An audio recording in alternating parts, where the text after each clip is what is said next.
A small, tightly knit community holds some big secrets which, if revealed, threaten the very fragile foundation upon which an entire village was founded. In The Village, this is today's On Demand review. It's March On Demand. I'm taking your requests.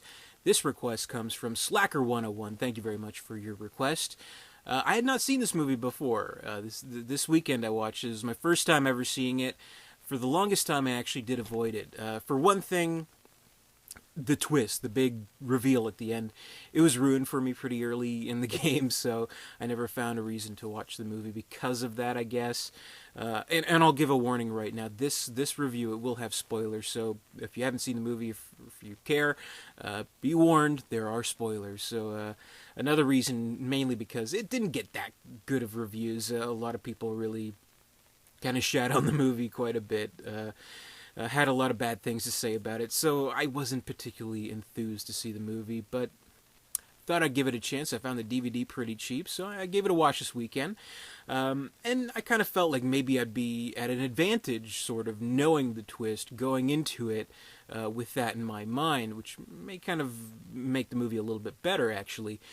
And I think in talking about this movie, in approaching it, it's sort of best to move backwards, sort of explain it backwards, because it is about these people who originally from Philadelphia, from West Philadelphia, born and raised. Playground is where they spent most of the days, chilling out, maxing, relaxing, all cool, shooting some b-ball outside of the school. When a couple of guys who were up to no good murdered their family members. So they're people who are devastated by violent crimes in their life. So we learn that this group of people, they met at crisis counseling, and they all had this terrible story to tell about crime and how living in a big city, living in society, affected their lives to a point where the patriarch of this village, he's a professor, and I suppose independently wealthy, has access to a wildlife reserve, actually. Says, hey guys, I have an idea. Let's go away from the big city. Let's start our own little village. Let's be Amish, basically. That's what it is. I mean, it's not really that drastic of an action. So they start this village, and they become the elders of this village, where I guess they kind of decide we are gonna pretend it's the 1800s. Meanwhile, it takes place in modern day. That's kind of what it's about. And of course, since they don't want people to move away from the village, they want people to be contained, stay right where they need to be. They make up these stories about these monsters who live in the woods and how we have a pact with the monsters. Just don't go in the woods. They'll leave us alone. So everything is as it should be. But of course, in irony of all ironies, a terrible and violent crime affects their way of life. We have the patriarch, played by William Hurt, and he has a daughter, Ivy Walker, played by Bryce Dallas Howard, and she's betrothed to be married to some guy played by Joaquin Phoenix, and Joaquin Phoenix, he is stabbed near fatally by a character who is sort of like a jealous and not altogether kind of man who I guess is attracted to Ivy too. So he doesn't take the news of their engagement all too well. So it's all about Ivy has to find a way to go into society and get the medicine that he needs in order to live, and them, struggling with that. So that's kind of what the movie's about. It's sort of an interesting premise, but I'll say, unfortunately, this is the first time in doing this review series, this On Demand in March, where I have to admit I didn't like the movie. I wasn't a big fan of it. I thought it was kind of sort of a poorly written movie for a couple of reasons. One, the dialogue, it's not great. It's a very simplistic kind of approach to the dialogue, where it's a school of thought where, okay, if we remove all conjunctions, it'll sound old-timey, right? Instead of don't, we say do not. Instead of won't, we say will not. Whatever, I don't know. Just to talk old-timey, make it seem that way, whatever. So there's that, and that kind of gets a little bit annoying, so that affected me quite a bit. One, I just thought they kind of went about the twist kind of wrong, because I can imagine. I mean, I absolutely understand how people may have come out absolutely hating this movie. I didn't hate the movie, I'll tell you that, but I just didn't like it that much. But I can understand people kind of feeling a little bit gypped by the ending, because it really just presents this twist at face value as it is, and doesn't really move anything for that. And I think if you do look at it in a backwards kind of way, it should work just as well as if you're watching it for the first time, if that makes any sense. So nothing's really done with the twist, and it is kind of revealed in kind of a lazy way, kind of lazy writing, where they don't even do like a flashback. They don't even have like a character explain it through dialogue. What they do, it's the laziest way that they reveal this twist, is that they just do like a voiceover flashback where we see William Hurt and Sigourney Weaver also in the movie. They're looking, they pull up this little treasure box, and it's full of little mementos like newspaper clippings and a picture of back in the day in Philadelphia when they're living in the city. And then we have the voiceover like, oh, my brother was killed. Oh, hey guys, I have an idea. So it's all in voiceover. And I thought that was extremely lazy in revealing this twist. I really do. And they don't really do much with it. Like, I think it would have been kind of interesting if, in knowing this information, if these elders who for the whole movie, we understand that they're struggling about something, which is just that one of their own is going off into civilization. It would have been interesting if they struggle with it a little more, but really, it's about the Adrien Brody character. He finds one of the monster suits, and he goes and tries to pursue Ivy when she's on her journey through the woods to get to civilization, and she outsmarts, outplays him, and he falls into a ditch and dies. And they're like, okay, we'll make it so that we'll say he was killed by the monsters, and our everything will go. The status quo will keep going, and they're all fine with that, and there's no real conflict. And I think the big irony there is that whether they live in a big city or not, there's going to be violence, there's going to be crimes, and they don't really address that, which I think is the biggest mistake of the movie. There's no character conflict.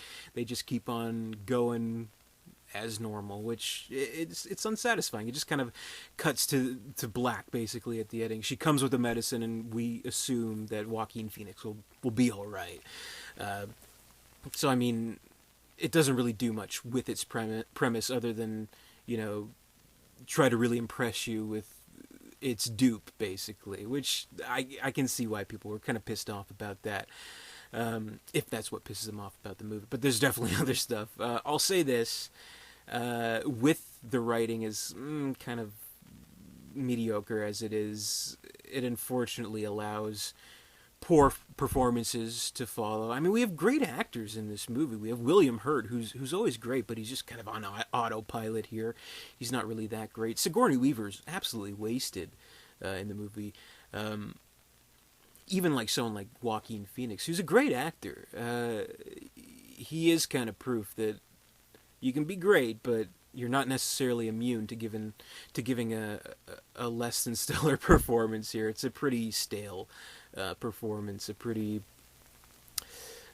mediocre performance from Phoenix, who's usually pretty great. And I'll say, Bryce Dallas Howard, I'm not a fan. I'm sorry. I don't think she's a good actress. Her character annoyed me, and when it reaches that last act of the movie, I was checking my watch. I was like, when is this shit over? Come on. Sorry, she's not my cup of tea. I can't think of a good movie that she's been in, or a good performance that she's given. But that's just me. It's okay if you're if you feel differently. That's fine. So that was annoying. She was annoying. She really fucking annoyed me in this movie. Adrien Brody, though, I thought he was really good. I'll say he's the one good performance in this movie, just because he kind of almost has to do like a mime kind of performance, because he doesn't talk too much, but he has a lot of body language that I found very interesting. We kind of see, because he's not like a full-on, mentally handicapped person, but he's one of those people who you're like, okay, there's something wrong with this guy, and there definitely is. And so we see kind of the gears moving in his head. We see kind of how he's thinking, and I thought he did a really good job here. So I was impressed with that. And from technical aspects, I do think it's a good-looking movie. Very beautiful imagery, actually. Of course, we have very vibrant reds that become integral keys to the plot, where they really stand out. So we don't see them in too many scenes unless they're important, like with the berries, like with the flowers, like with the monster cloaks. So I thought that was really good, and there's some great scenes. You know, we've seen woods in movies a million times, but I think they're able to create memorable imagery just from showing the woods. So I thought that was good.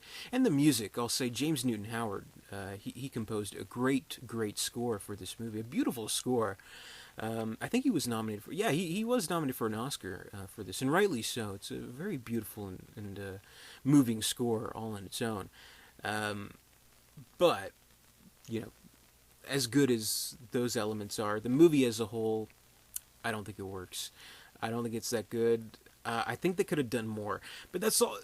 You know, one sign of a movie that it's at least worth your time is that you may kind of think about it a little bit and kind of reflect on the movie. And even if you think of ways that it could have been better or should have been better or what you would have liked to see from it, I think that still has some worth in a movie. So, I mean, there's that.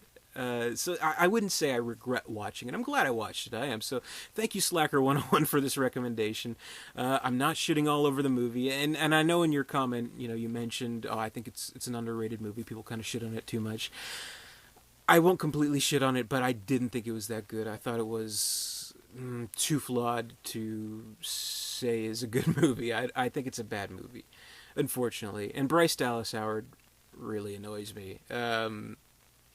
But that's my opinion. So I'm sorry. I mean, I wish I could tell you differently. But it was my first time watching it, so maybe I'll give it another watch sometime down the road. Found the DVD cheap, so, you know, no problem having it in my collection. So, yeah, I'm happy I gave it a watch. So that's my review of The Village. Thank you very much for watching. It's March on Demand. If you have a recommendation for me, I'm going to post the video below. Comment there. Tell me what you want to review. In the meantime, comment, rate, subscribe, all that good stuff. Visit Derek237.com. And until next time, stay out of the woods.